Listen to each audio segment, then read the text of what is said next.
fine. It's been a cold night sleeping up there in the forest. Really looking forward to today. Yeah, going over to Cheviots, getting a bit of breakfast, and getting it done. Keep mission focused. We've got to keep going to make sure we actually finish. It's balancing the excitement of getting onto the last leg with knowing that you've still got to go through all the same thoughts and processes that you have on every other mile to make sure that you get through each of those miles. We have a plan. We're not going to take anything for granted. We reckon we're on schedule to reach the border hotel just before last orders. Hey, we've been a good team, haven't we? Yeah, worked well. I think just having a pair of eyes on you, knowing that if you do drop back, someone's kind of keeping an eye out on you. We've not been together all the time. We've been we said it's an elastic link between us.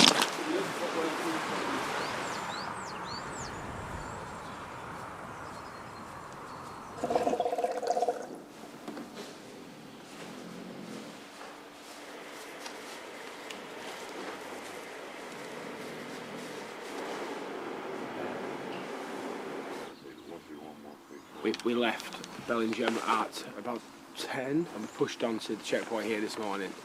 So that was long and tiring. We were falling asleep a little bit as we arrived here, but we've had an hour and a half, 2 hours, and I think we're good to go. You make it small, everything's just about getting to the next little bit. Yeah. You don't go any further than that, otherwise it's too far. Yeah, it is, yeah. It's just 9 miles. Got to get 9 miles, and then there's another 9 miles, and then there's just a walk to the pub at the end. So.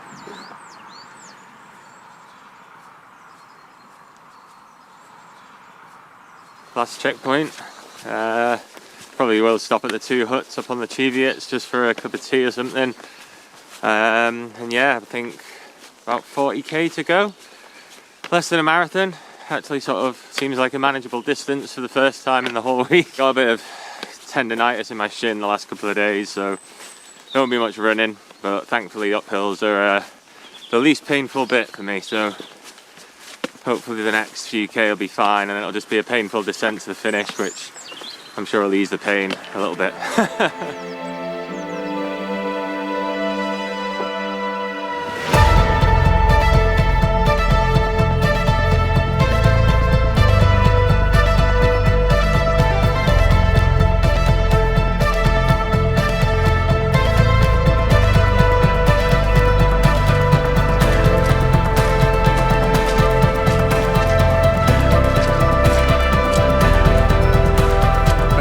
Beautiful day up here, but I think the sleep deprivation has added up majorly, so it's seeming like a lot of work, but I'm obviously gonna get to the finish line and want to inspire everyone back home, my children, my family, to do hard things, and if they believe in themselves, to continue on, and good things will happen. So I'm just working.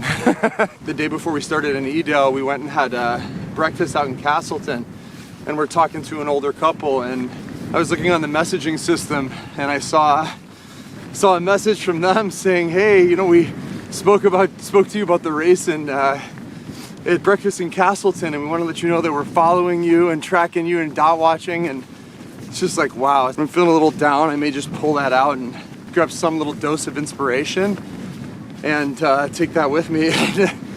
I smile a little bit, I have a little bit more gratitude, and so it's working.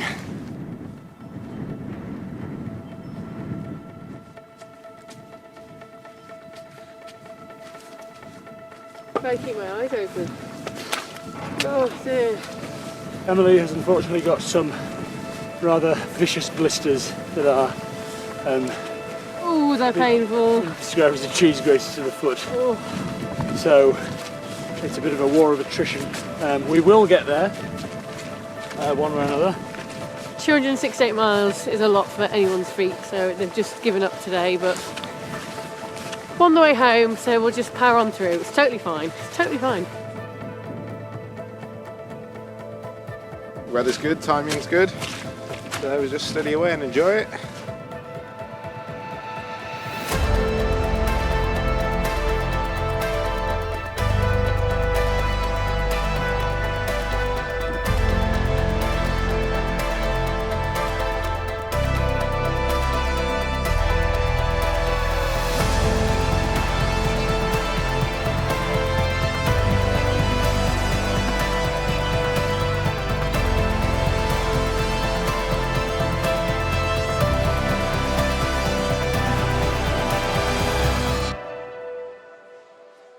this morning we had this, the sun came up on the Cheviots and opened it all up. We suddenly had sunshine and it was beautiful, and there was mist, and it all seemed to fit really nicely. And I'm just excited now to see family and friends and try to hold it together.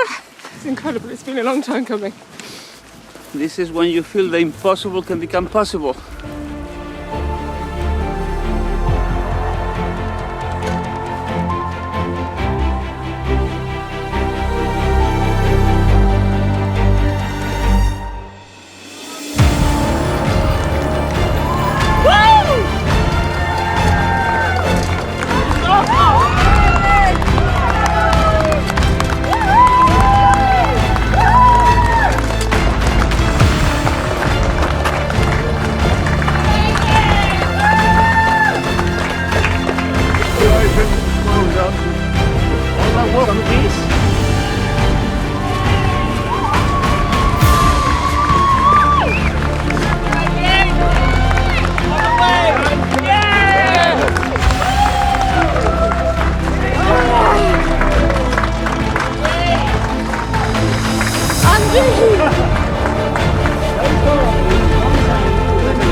Thanks to all the volunteers, thanks to all the athletes, but also thanks to all the dog watchers who follow the race around the world.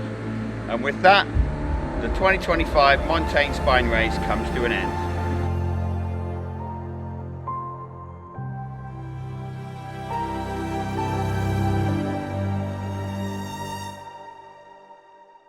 Good morning. The spine race has just ended 2 hours ago. Our final run across the line here in Kirk Yetholm.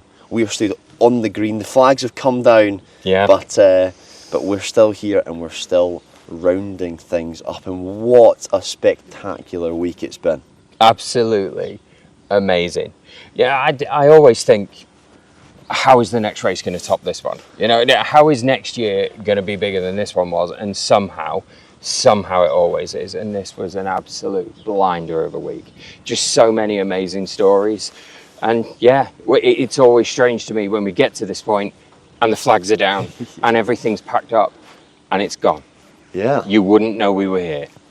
You're right, it is a strange feeling that all the flags are gone, but don't worry, because we've got a cornucopia of content that we're sat on top of, and we're going to try and share some out with you between now and the summer spine. But before we do all that, we have a few final things to wrap up, Will, don't we? So I'm going to step out the frame and I'm going to leave Will, as is tradition, to tell you all about the 2025 Montane Winter Spine Race. Thanks, Cammy. Take it away. And well done for managing to squeeze out the word cornucopia with the amount of sleep deprivation you've got going on at the moment. It's become a bit of a tradition, this final piece to camera, and I've made a rod for my own back because it feels like a tremendous amount of pressure to somehow bottle up everything that just happened over the last week into one burst of me speaking into this camera right now. But here we are. Also, I've got to say, I'm quite sleep deprived, and it's going to be a miracle if I get through this without at least welling up once. I fell in love with this race in January 2018 when I was first here as a volunteer, flying by the seat of my pants up the course, and it is incredible for me to have seen how big the impact has now become, how many of you there are out there, and I'm talking to you directly right now on the other side of this camera, who are as invested in this as I am and as we all are. So first off, thanks. Thank you for coming with us on this journey. There's been some absolutely amazing stories this week. Kim Collison grabbing that win after 3 DNFs back to back, after being punched in the face 3 times, getting back up, being here again. It was absolutely amazing to get to see him do that. And Lucy Gossage, what an amazing win. What an amazing thing we saw her do in reclaiming her experience of the spine race, in reclaiming every mile of the Pennine Way and doing it with such joy. If you haven't seen some of the stuff she was posting on social media along the way, go and have a look at that after you've finished listening to me blathering, because it will put a smile on your face that will last all week. And she did that as the figurehead of a community of women who have been supporting each other and propelling each other along for months. And we hope, we are sure, that it'll inspire thousands more to do the same. Of course, around half of our runners don't make it all the way to the finish line. But I'm not going to be sad about that. Around half of our runners don't make it to the finish line and they don't get to reach their goal. And for some of them, it's painful. I'm thinking of the likes of Petra Bijsterveld, who made it as far as Hut 2 after an incredibly long journey, or Kevin Kelly, who was just kilometers away when an injury ended his race. And I'm going to badly paraphrase Petra here, and I really hope she doesn't mind me stealing her words, but for every runner out on the course, whether they make it to the finish line or not, there is a finish line for them, and it is just as important, just as significant.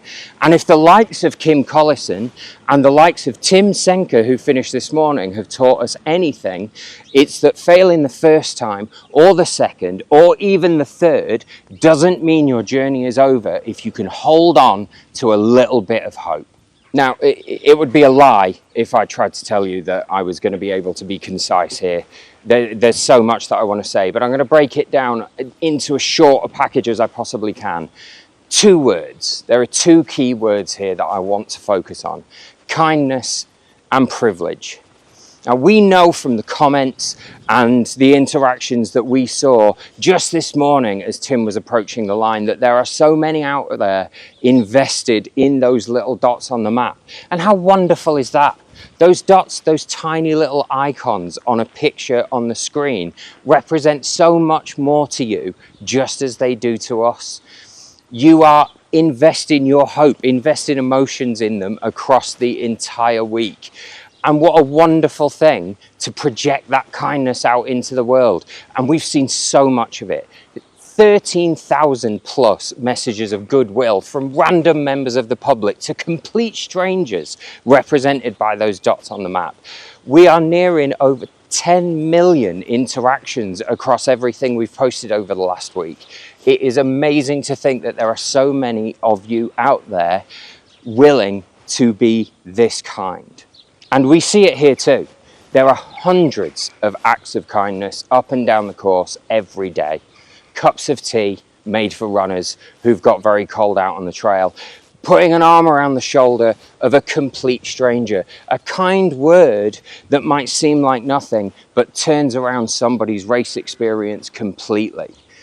We're all going home now, and it's a bit of a bittersweet moment. We call this the spine bubble, and it isn't easy to step out of it because in here, inside the spine bubble, we've made a space where it is absolutely the right thing to do to be kind. We have created a system that creates kindness. And we see that up and down the course, all the way through the race. There are hundreds of acts of kindness around here every day. Volunteers washing the feet of runners, making them tea when they need to warm up, a single kind word that might turn somebody's race experience around completely. And speaking for myself and the amazingly talented team of creators that I've been working with over the last week, we see it as our job to show that to you and to push as much of that kindness out into the world as possible, because my Lord, do we need more kindness in our lives. And the second word was privilege. Lucy Gossage told us that it is a privilege to be able to go out onto that trail and suffer.